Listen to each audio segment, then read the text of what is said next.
তো দেখো এদিকে তো ছেলে সামনে বসেছে, প্রচুর পরিমাণে রোদটা লাগছে। তোমার দাদাভাই কি করছে বললো মাথাটা একটু রুমালটা বেঁধে দিই। যাই হোক, ছেলের মুখটা একটু অন্যরকম লাগছে, কারণ হচ্ছে মুডটা খুবই খারাপ। আর মেয়েকে দেখো, আর এই যে দেখো, আর আমার বসার জায়গা দেখো, আমার একটু বসার জায়গা নেই, মানে আমি কিভাবে বসবো এখানে, দেখো এই যে। তো চলো, গাড়ির মধ্যে উঠে পড়েছি, তো যাচ্ছি, এই যে চলো যাওয়া যাক। তো দেখো এখানে অনেক বড় মেলা, আর অনেক রকম জিনিস পাওয়া যাচ্ছে, মানে যেরকম চাইবে অনেক বড়।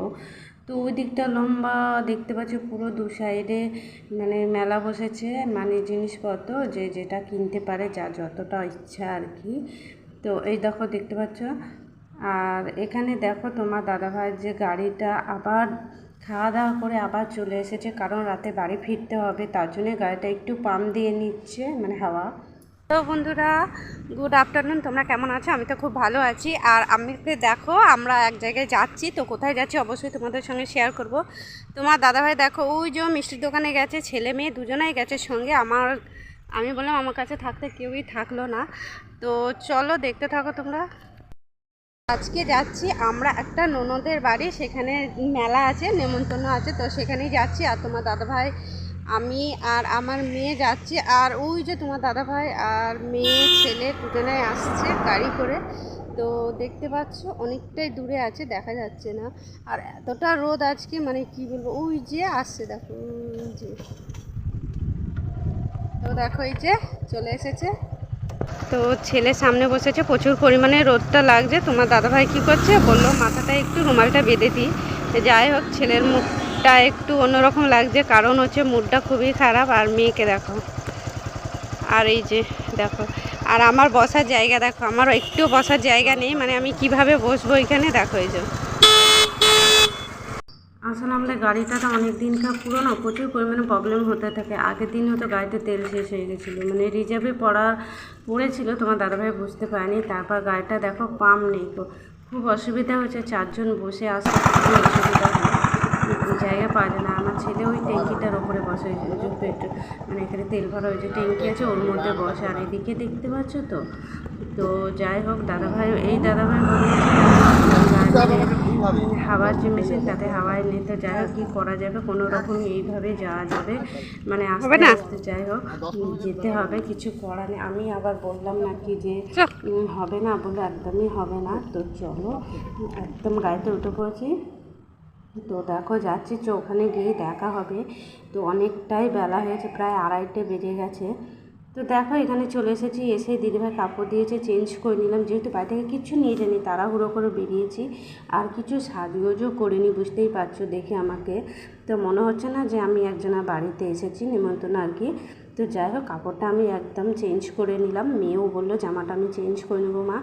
তো তোমার দাদাভাই একটা চিন্তা পড়েই আছে, যেহেতু রাতে বাড়ি ফিরতে হবে, না হলে গাড়িটা না ঠিক করলে হবে না।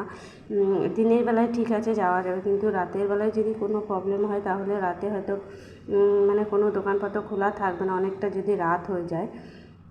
দেখো বন্ধুরা, এই যে চলে এসেছি, ড্রেসটা চেঞ্জ করে নিলাম, দিদিভাই একটু কাপড় দিল, সেটা চেঞ্জ করে নিলাম। আর এই যে চলো এবার খাওয়া দাওয়া করে দেবো, আর দেখা যায়।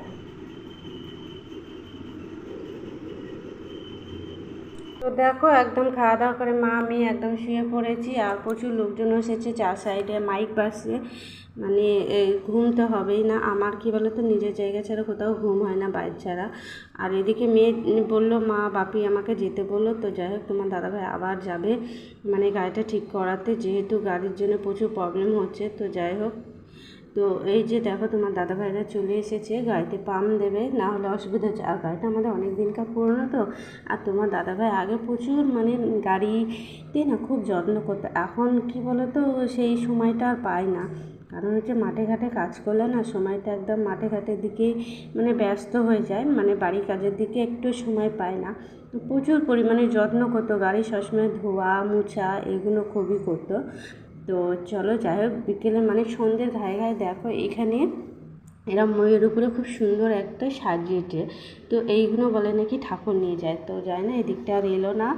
তো বললো দিদিভাইরা বললো এখানে আমরা অনেকেই দাঁড়িয়ে আছি। দিদিভাই বললো যে ওই যে ঠাকুর মন্দির আছে যে এখানটা, এখানে সবাই নাকি নিয়ে আসে, যে এখানটায় সব লাইন করে রাখে আর কি।